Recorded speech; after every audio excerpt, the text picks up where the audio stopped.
ಧಾರಾಕಾರವಾಗಿ ಮಳೆ ಬಿತ್ತು, ಪ್ರವಾಹ, ಎಲ್ಲಿ ನೋಡಿದರೂ ಪ್ರವಾಹ ಸುತ್ತಮುತ್ತ. ಆಗ ಭಗವತ್ಪಾದರು ತಮ್ಮ ಪ್ರಾರ್ಥನೆಯನ್ನು ನಿಲ್ಲಿಸಿದರು. ಆ ಜೀವನಾಡಿ ಹೇಳುತ್ತೆ, ಇಲ್ಲಿ ಕೂತ ಪ್ರತಿಯೊಬ್ಬರು ನೆನಪಿಟ್ಟುಕೊಳ್ಳಿ. ಅವ್ರು ಹೇಳ್ತಾರೆ, ಭಗವತ್ಪಾದರಲ್ಲಿ ಕಣ್ಣೀರು ಹಾಕ್ಕೊಂಡು ಪ್ರಾರ್ಥನೆ ಮಾಡಿದರು ಅಂತ ಹೇಳ್ತಾರೆ.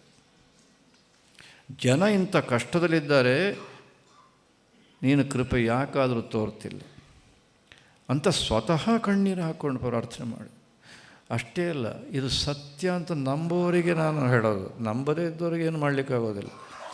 ಆ ಜೀವನಾಡಿ ಹೇಳುತ್ತೆ, ಆ ಕುಮಾರವೆಳ್ಳಂ ಪದ್ಯಗಳನ್ನು ಇವತ್ತು ಕೂಡ ನೀವು ಮಳೆ ಬರೋದಕ್ಕೋಸ್ಕರ ಪ್ರಾರ್ಥನೆ ಮಾಡಿದ್ದನ್ನು ಹೇಳಿದ್ದೇ ಆದರೆ ಮಳೆ ಬಿದ್ದೇ ಬೀಳುತ್ತೆ ಅಂತ ಹೇಳ್ತಾರೆ. ಅಂದರೆ ಅದು ಈಗಲೂ ಇದೆ ಅಂತಾಯ್ತಲ್ಲ, ಈಗಲೂ ಇದೆ ಅವರಲ್ಲಿ ನಿಂತಾಯಿತು. ಭಗವತ್ಪಾದರು ಮಾಡಿದ ಪ್ರಾರ್ಥನೆ ಸ್ವಂತಕ್ಕಲ್ಲ ನೋಡಿ. ಅಷ್ಟೇ ಅಲ್ಲ, ಕಣ್ಣೀರು ಹಾಕಿ ಪ್ರಾರ್ಥನೆ ಮಾಡಿದರು. ರೋಮಾಂಚನ ಆಗೋಯ್ತು ನಮಗದನ್ನು ಕೇಳುವಾಗ.